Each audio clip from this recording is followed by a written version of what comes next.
उस परमेश्वर ने वहां सृष्टि रचना सुनाई।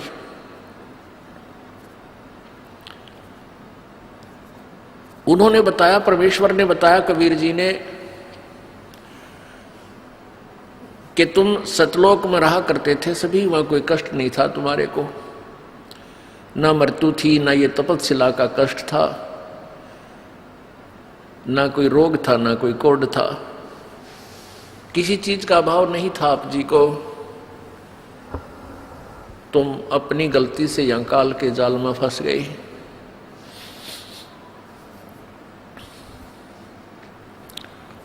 परमेश्वर कबीर जी ने सृष्टि रचना सुनाई। वो सृष्टि रचना ये दास आपको सुनाएगा। परमेश्वर द्वारा दिया हुआ ज्ञान इस दास के वचनों में। सर्वप्रथम केवल एक ही लोक था,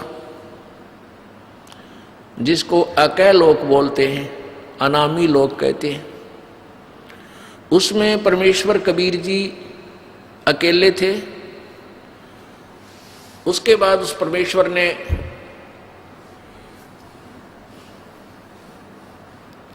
एक से अनेक होने का ख्याल किया। उसके लिए उस परमेश्वर ने अकय लोक से नीचे के 3 लोकों की और रचना की। वो लोक हैं अकय लोक से नीचे का अगम लोक, उससे नीचे का अलख लोक, उससे नीचे का लास्ट वाला चौथा लोक जो है, यानी अनामी अलग अकय लोक से अलग वो तीसरा लोक, और कुल मिलाकर चौथा लोक जो है वो सत्य लोक है। उसी पूर्ण परमात्मा ने, पूर्ण प्रभु ने, कबीर देव ने, कबीर साहब ने अपने ही अन्य 3 रूपांतर और किए। अगम लोक में वो अगम पुरुष कहलाता है, अलख लोक में अलख पुरुष, और सत्य लोक में वो सत्य पुरुष। एक ही परमात्मा अपने 3 रूप बनाकर वहां विराजमान है। परमेश्वर ने सर्वप्रथम सतलोक की रचना की। सतलोक के अंदर सृष्टि रचना की। अपनी सबद शक्ति से 16 पुत्रों की, अपनी प्रथम वचन से 16 द्वीप, 16 स्थान अलग अलग परमात्मा ने बनाए।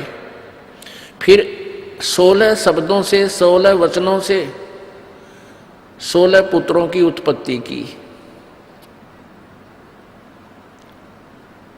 और उन सबको कहा कि तुम अपने अपने द्वीप में अलग अलग रहो।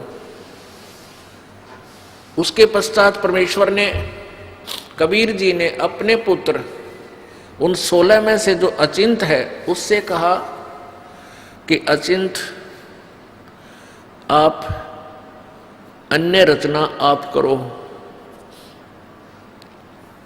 अब अचिंत ने परमेश्वर से प्राप्त शक्ति के आधार से इस अक्षर पुरुष अर्थात परब्रह्म की उत्पत्ति की। अक्षर पुरुष स्नान करने के लिए उस मान सरोवर में चला गया, जो परमात्मा ने ही उन सब द्वीपों के साथ ही रचना की थी। ये सरोवर तालाब आदि एक जैसे शहर के नगर के अंग ही होते हैं, ऐसे इस मान सरोवर के अंदर वो स्नान करने के लिए गया, क्योंकि वहां श्वासों से शरीर नहीं है। सतलोक में श्वासों से शरीर नहीं है, और वहां ऐसा शरीर है जो बगैर वायु के भी रह सकते, वहां जीवित रहते हैं। जैसे आप देखते हो जल के प्राणी जल में ही रहते हैं, वो बाहर वायु ग्रहण करने आते ही नहीं। तो जल के अंदर वो जाकर के उस शीतल जल में सो गया, काफी समय तक बाहर नहीं आया। तब परमेश्वर कबीर जी ने, उस पूर्ण ब्रह्म ने, सत्य पुरुष ने, सतलोक के मालिक ने उस सरोवर से जल लिया, उसको अपनी सबद शक्ति से एक अंडा बना दिया, और एक वचन से उसके अंदर एक आत्मा, अपने ही अंदर से एक आत्मा प्रवेश की। उस अंडे को जल में छोड़ दिया। वो अंडा गड़गड़ गड़गड़ करता हुआ जो जल के नीचे जाने लगा, उसकी आवाज से उस अक्षर पुरुष अर्थात परब्रह्म की निंद्रा भंग हो गई। जो ही उसने उठकर देखा, जिसकी अधूरी नींद कोई जाग जाता है तो उसको थोड़ा सा क्रोध होता है, और किसी आवाज से उठ जाता है तो उसकी तरफ उसका आकर्षण होता है और उसके प्रति उसको कुछ अक्षुब्ध होता है, दुख होता है। तो उस क्रोध के दृष्टि से, उस क्रोध दृष्टि से देखा, उसके क्रोध के तेज से वो अंडा दो भाग हो गया और उसमें से वो ज्योत स्वरूपी निरंजन, ये ब्रह्म, जिसका वास्तविक नाम कैल है, कैल काल, ये आगे चल के प्रसिद्ध हुआ। तो वो ज्योति निरंजन ब्रह्म निकला। आकाशवाणी की परमेश्वर ने कि तुम अक्षर पुरुष, तुम निंद्रा में थे, तुझे जगाने के लिए सब ये क्रिया करनी पड़ी, तुम दोनों बाहर आओ। दोनों बाहर आए, प्रणाम किया। परमेश्वर ने कहा कि जाओ तुम दोनों अचिंत के द्वीप में रहो। आदेश पाकर के दोनों वहां चले गए अचिंत के द्वीप में। उसके बाद परमात्मा ने कहा कि अचिंत, तेरे बस का नहीं है सृष्टि रचना करना, आगे से सब रचनाएं मैं स्वयं करूंगा। परमात्मा ने ये लीला इसलिए की थी कि ये बालक कहीं बाद में अपना जीवन कर्म ना बिगाड़ लें,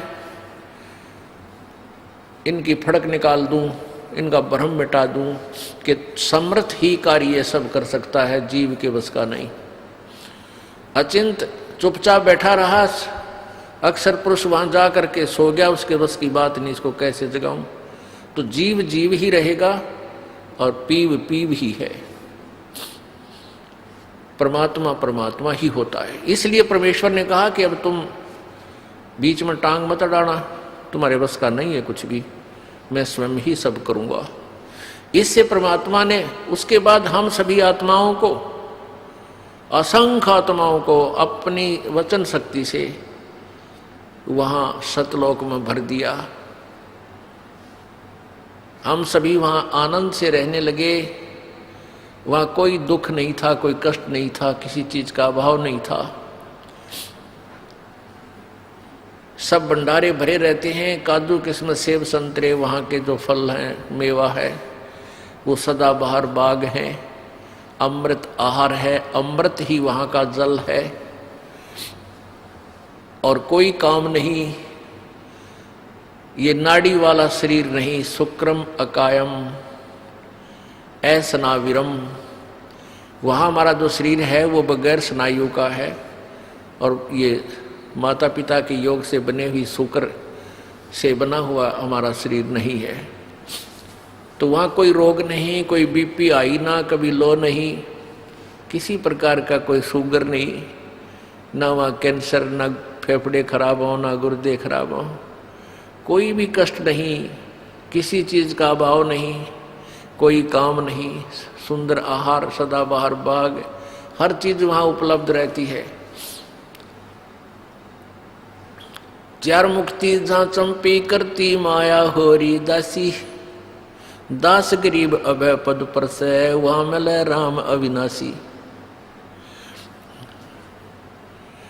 वहाँ जहाँ जैसे यहाँ की चौथी मुक्ति ब्रह्मलोक में जाना होता है, वहाँ पर अपने पुण्यों के आधार से कुछ दिन स्वर्ग के अंदर वो सुविधाएं जो प्राप्त हैं, जैसे होटल में जाके अपनी ही पूंजी से ये प्राणी सुविधाएं प्राप्त करता है, और पूंजी समाप्त होने के बाद फिर अपने कर्म क्षेत्र में आ जाता है जहाँ वो काम करता है। इसी प्रकार स्वर्ग, महास्वर्ग, चौथी मुक्ति जो प्राप्त करते हैं यहाँ की साधना से, वो ऐसा समझो जैसा शिमला के अंदर कोई सेठ साहूकार व्यक्ति, धनी व्यक्ति गर्मियों के दिनों में 2 महीना विश्राम करावे, अपने 20-30 हजार रुपये ले जावे और सब अपनी जेब से खाओ पियो मस्ती मारे, बर्बाद करके वापस अपनी फिर दुकान पा बैठे, फिर कर्म करे, फिर पैसे बचावे, अगली गर्मियों में फिर 2 महीने घूमे आवे। ऐसा यहाँ की स्वर्ग महास्वर्ग अर्थात ब्रह्मलोक तक की उपलब्धि है, प्राप्ति है, का फल है। तो परमात्मा कहते हैं सतलोक के अंदर वहां पर ये चारों मुक्ति सदा पड़ी रहे, कभी समाप्त नहीं हो। जो सुख यहाँ की चौथी मुक्ति प्राप्त प्राणी को है वहां आपका कभी समाप्त नहीं होगा, वो आपके चरणों में इतना सुख सदा रहेगा और सदा था।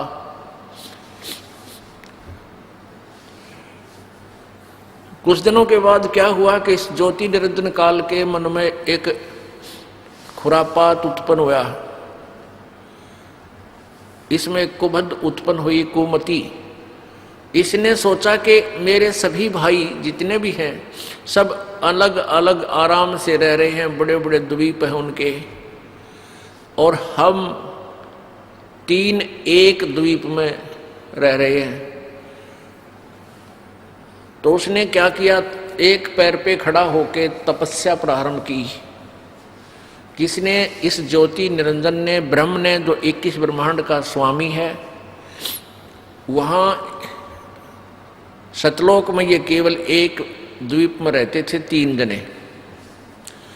तो इसने 70 युग तक जब तप किया, और जब ये तप कर रहा था, हम इस काल के जाल में कैसे फंसे।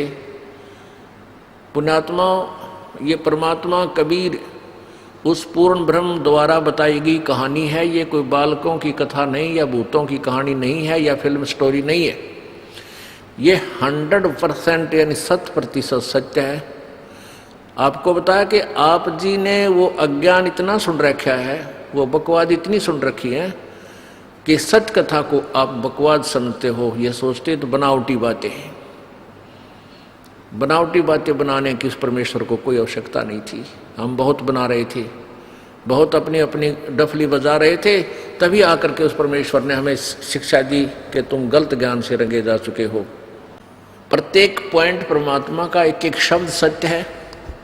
क्या कहा, कैसे हम फंसे कि जब ये ज्योति निरंजन काल, ये ब्रह्म तपस्या कर रहा था, एक टांग पर खड़ा होकर के अलग से स्थान प्राप्ति के लिए, राज्य प्राप्ति के लिए, तब से राज्य प्राप्त होता है।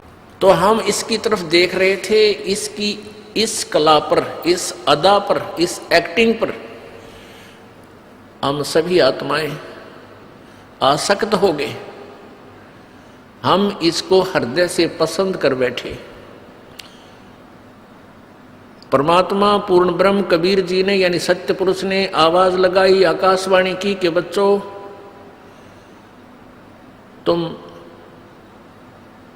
मस्त रहो, इसकी क्रिया पर ध्यान मत दो।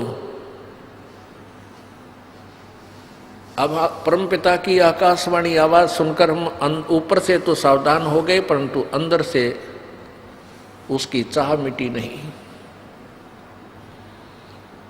जब इसने 70 वर्ष तक 70 युग तक तप कर लिया, तब परमेश्वर ने पूछा कि क्या चाहता है ज्योति निरंजन, तो किस लिए ये हठ कर रहा है। इस ब्रह्म ने, ज्योति निरंजन ने कहा कि पिताजी मेरे लिए स्थान कम है, मुझे अलग से स्थान देने की कृपा करें। परमेश्वर कबीर जी ने कहा कि ठीक है, तुझे तेरे 70 युग के तप के प्रतिफल में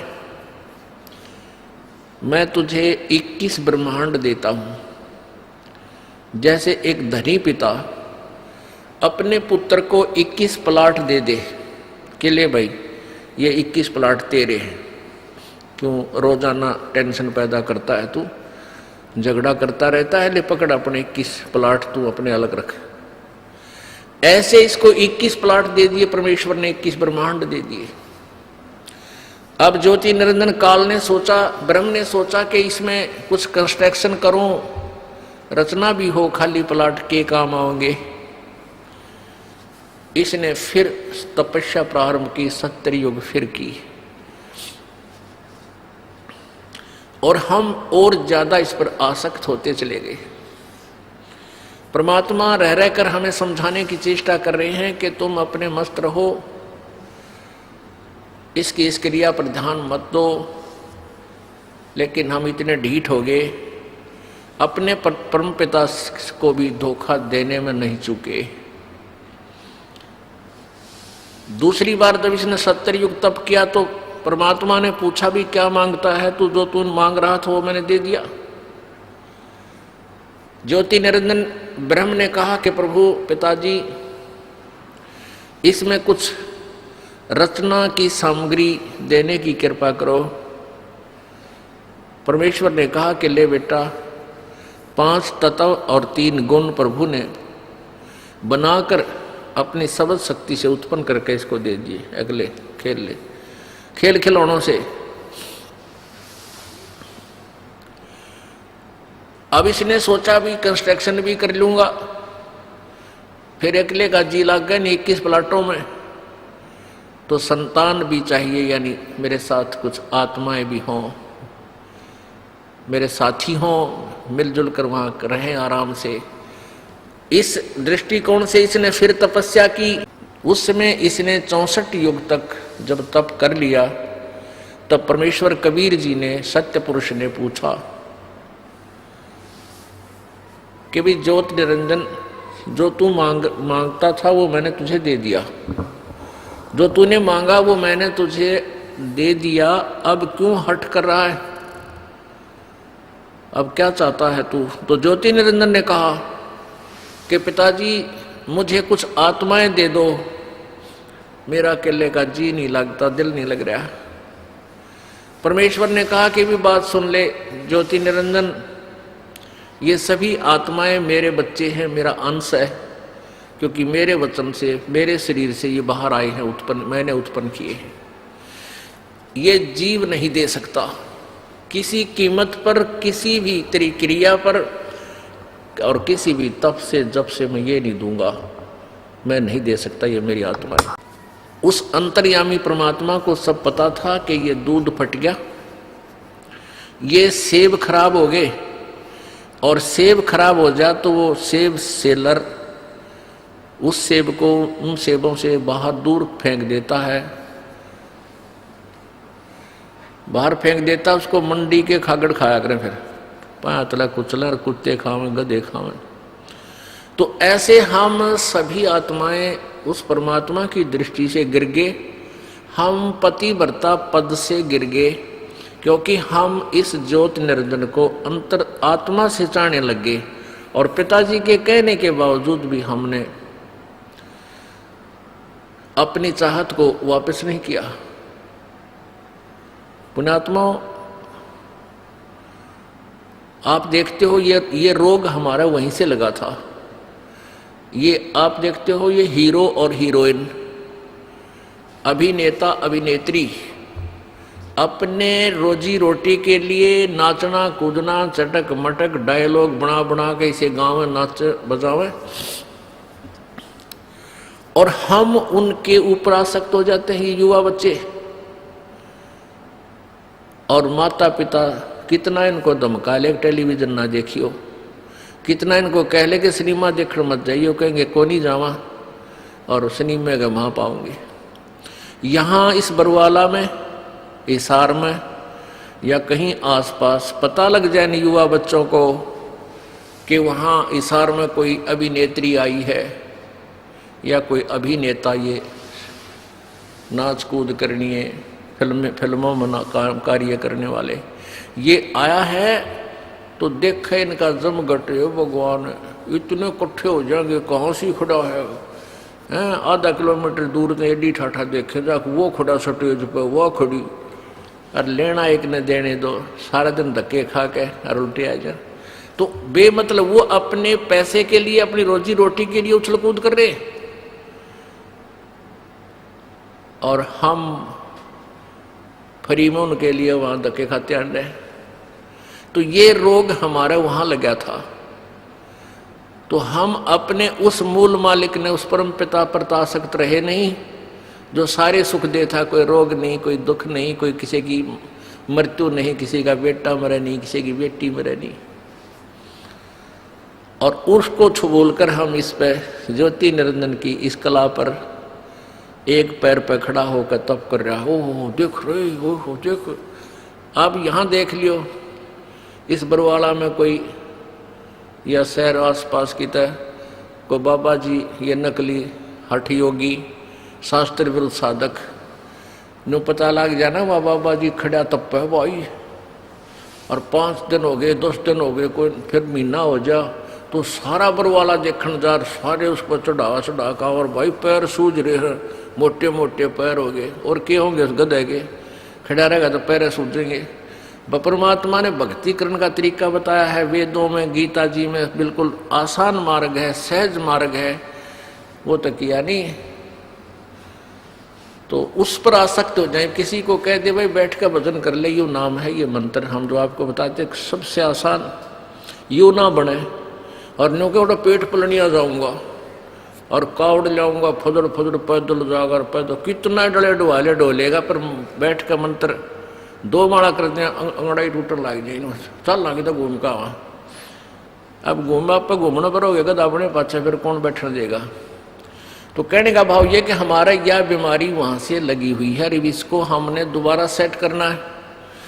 अब ये ज्ञान से सेटिंग होएगी। ये जो कथा आपको दास बता रहा है ये परमात्मा की बताई हुई है, किसी बालक का ज्ञान नहीं है।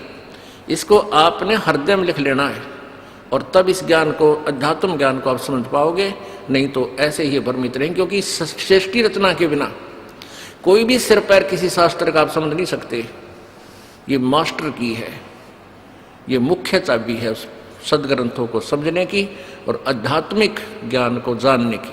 तो परमेश्वर ने कहा भाई बात, एक शर्त है मेरी, एक शर्त पर मैं तेरे साथ अपनी इन आत्माओं को भेज सकता हूं, यदि कोई सब इच्छा से तेरे साथ जाना चाहते हो तो चले जाएंगे, फिर मैं उनको आज्ञा दे दूंगा। ज्योति निरंजन ये ब्रह्म हमारे पास आया, सभी आत्मा जो आज गधा कुत्ता सुअर मच्छर माखी गंदी लाड़ी के कीड़े हैं, जल के कीड़े जलचर बने हुए हैं, या ब्रह्मा विष्णु महेश बने हुए हैं, या दुर्गा बनी है, माताएं बनी हैं, जितनी देवियां बनी हैं, देवता बने हैं, ये सभी हम वहाँ सतलोक में रहा करते हैं। ये ज्योति निरंजन हमारे पास आया, ओए होए हम तो पहले चाह रहे थे इसको जैसे यहाँ कोई आ जाए हीरो, और फिर देखे हीरो बालक पता लगते तो उनसे पता लगा रोटी छोड़ के भाग लेंगे, हीरो आ गया, हीरो आ रहा, हीरो आ रहा है, वहाँ जा खड़े होंगे। तो ऐसे हम सभी उसके चारों तरफ घूम गए, झूम गए।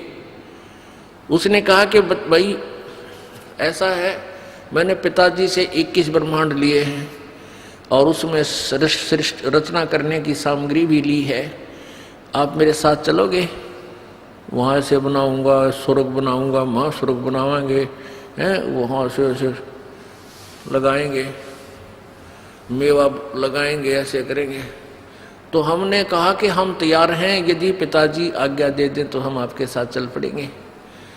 ज्योति निरंजन ने परमपिता से जाकर कहा कि पिताजी कुछ आत्माएं सब इच्छा से मेरे साथ जाने के लिए एग्री हैं, सहमत हैं। परमेश्वर ने कहा कि मेरे सामने उनसे स्वीकृति दिला तब मैं मानूं। परमेश्वर कबीर देव, सतपुरुष कबीर देव, कबीर साहब वहां आए और हम सबसे कहा कि भाई जो आत्मा इस ज्योति निरंजन के साथ जाना चाहता है वो हाथ खड़ा करके स्वीकृति दे।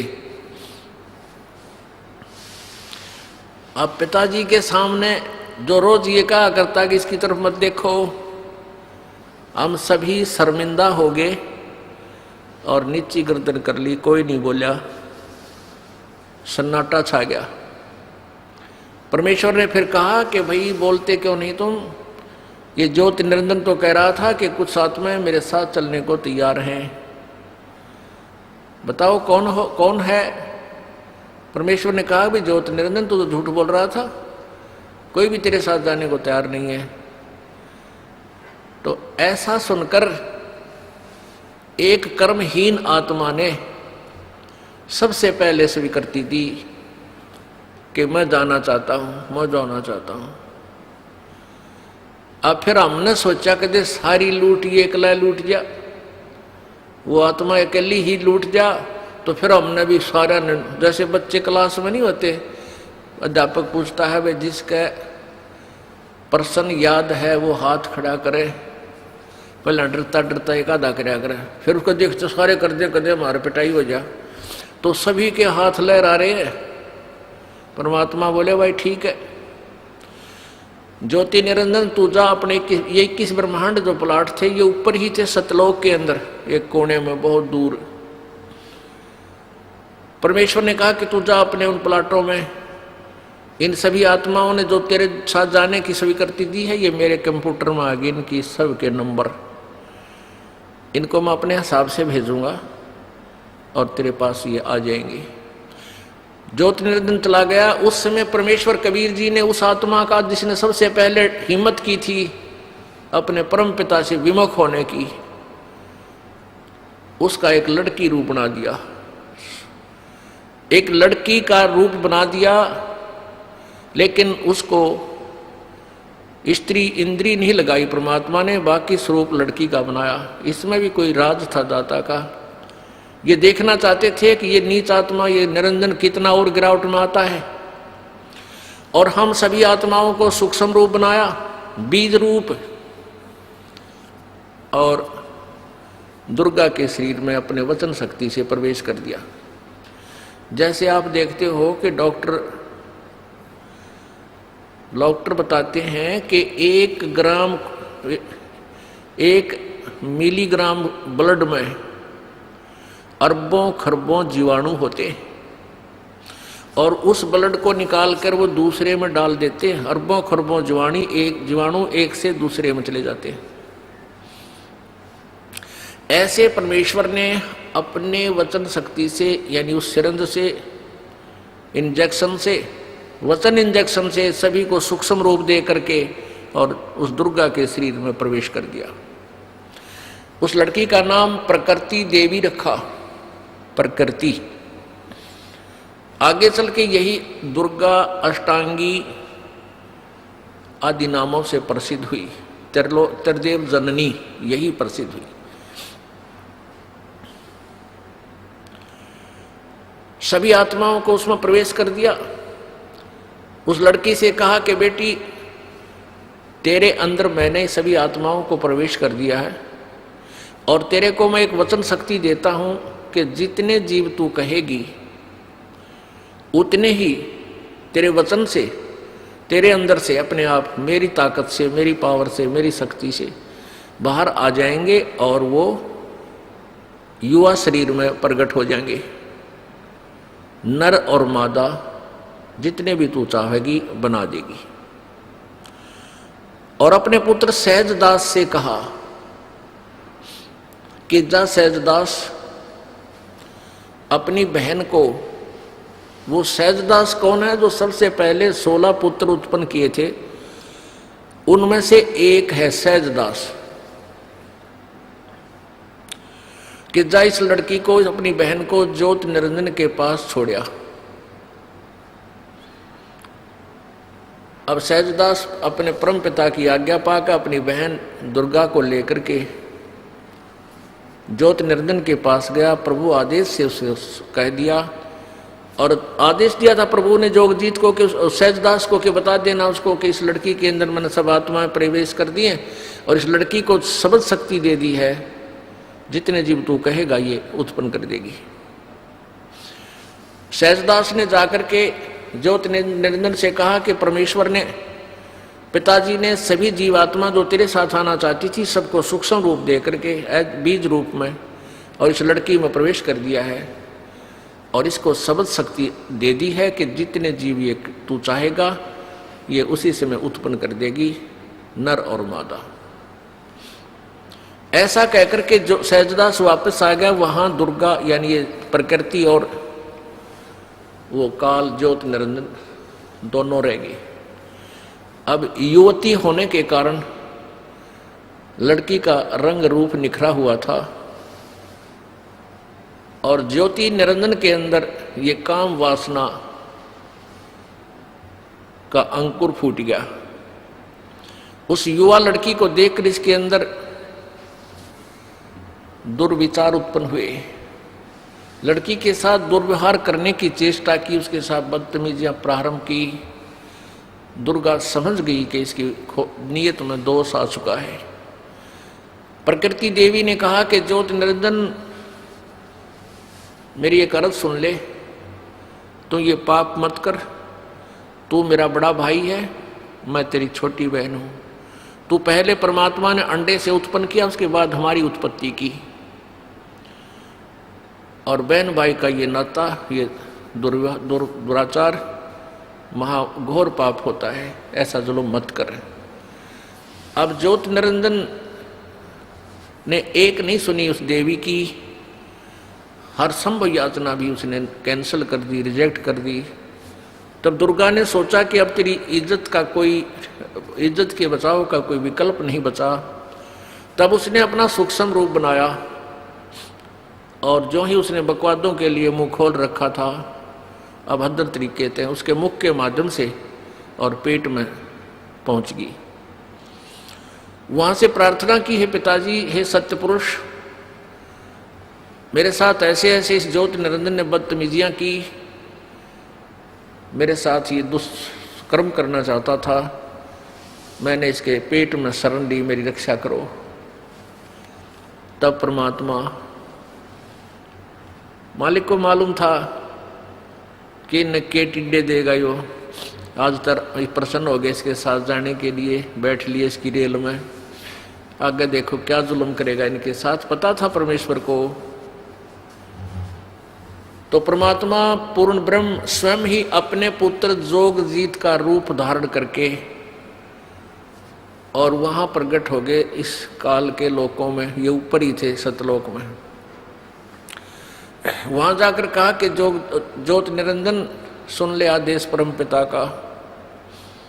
परमपिता बोल ही रहे थे, आज से तेरा नाम काल होगा। 1,00,000 मानव शरीरधारी प्राणियों का तो नित सूक्ष्म शरीर से का तो नित आहार करेगा।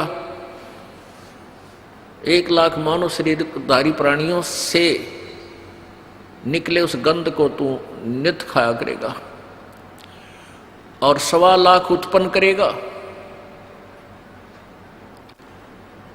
और आज से तुम्हें यहां से निष्कासित किया जाता है, चले जाइयो यहां से तुम दोनों के दोनों। अब दुर्गा ने जुल्म किया, सबसे पहले ये स्वीकृति दी, अपने परमपिता से नाता तोड़ा, इस दुष्ट के साथ जोड़ा, तो हम अपने परमपिता के हृदय से गिर गए, हम पतिव्रता पद से गिर गए, हम व्यभिचारी बन गए। तो परमात्मा ने 21 ब्रह्मांड समेत 21 ब्रह्मांड सहित दुर्गा और काल सहित उन सबको वहां से निष्कासित कर दिया। इसका वहां से विमान चला। 21 ब्रह्मांड ऐसे चल पड़े जैसे विमान चलता है मालिक का आदेश पाते ही, और सतलोक से 16 शंख कोश की दूरी पर 16 शंख कोश की दूरी पर आकर के ये ब्रह्मांड यहां से फिर इन्होंने परिक्रमा शुरू करती। अब यहां चक्कर काट रहे हैं 16 शंख कोश की दूरी पर, नील पद्म शंख। अब गणित की रीति से इसको ऐसे जान सकते हैं जैसे 1000, 10,000, लाख, 10 लाख, करोड़, 10 करोड़, अरब, 10 अरब, खरब, 10 खरब, फिर नील, 10 नील, पद्म, 10 पद्म, फिर शंख, यानी 16 शंख कोश की दूरी पर। एक कोश में लगभग 3 किलोमीटर होते हैं। 48 शंख किलोमीटर दूर आ गए। पुण्यात्माओं, अब इस काल ने सोचा कि मुझे जो सजा मिलनी थी वह मिल गई, अब मैं मनमानी करूंगा। अब उसने दुर्गा के साथ फिर वही लड़की को उसके पेट से निकाल दिया परमात्मा ने। वहीं दुर्गा को इस ज्योति निरंजन के पेट से अपनी शक्ति से निकाल दिया, इसका पेट चीर का ऑपरेशन करके। वचन से ऑपरेशन हो जाता है परमात्मा का, वचन से ही सारे ब्रह्मांड बन जाते हैं। अब इस काल ने फिर ज्योति निरंजन ने फिर दुर्गा के साथ बदतमीजी की।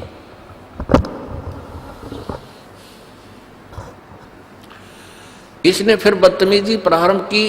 दुर्गा ने फिर प्रार्थना की कि ज्योति निरंजन, पहले तो तू मेरा बड़ा भाई, मैं छोटी बहन हुई तेरी, और फिर मैं तेरे पेट से बाहर आई हूं, तेरी बेटी होगी, कम से कम किसी एक नाते की तो शर्म कर। इसने एक नहीं मानी और अपने नाखूनों से, अपने पावर से लड़की का प्रजनन इंद्री बनाई और उसके साथ फिर जबरदस्ती शादी की। उससे ये 3 पुत्र उत्पन्न किए, रजगुण ब्रह्मा, सतगुण विष्णु, तमगुण शिव जी। तीनों को एक एक गुण युक्त कर दिया। पुण्यात्माओं, ये कथा है जो परमेश्वर कबीर जी ने बताई। अब इस कथा को यदि हम एज इट इज छोड़ दें, जो कि तो छोड़ दें, तो कोई नहीं माने और सब ये कहें ये तो दंत कथा है, बनावटी बातें हैं, ये कि कदे सुनी नहीं, आज तक किसी ने बताई नहीं, कहाँ प्रमाण है, हमें दिखाओ। तो ये दास आपको ढेर सारे प्रमाण दिखाएगा और उन्हीं सदग्रंथों में दिखाएगा जिसको आप श्रोधार्य मानते हो, एथेंटिक मानते हो, वास्तविक मानते हो। उनमें से कौन कौन से हैं? पवित्र गीता जी, पवित्र 4 वेद, पवित्र 18 पुराण, इनके अंदर, और 5वां वेद जो आपको सुना रहा है ये दास, सूक्ष्म वेद ये दास आपको सुना रहा है जो परमेश्वर ने, कबीर जी ने आके बताया। और आंखों देखा उन महापुरुषों का विवरण उनकी अमृतवाणी में, वो भी प्रमाण आपको दिया जाएगा जिनको परमात्मा का साक्षात्कार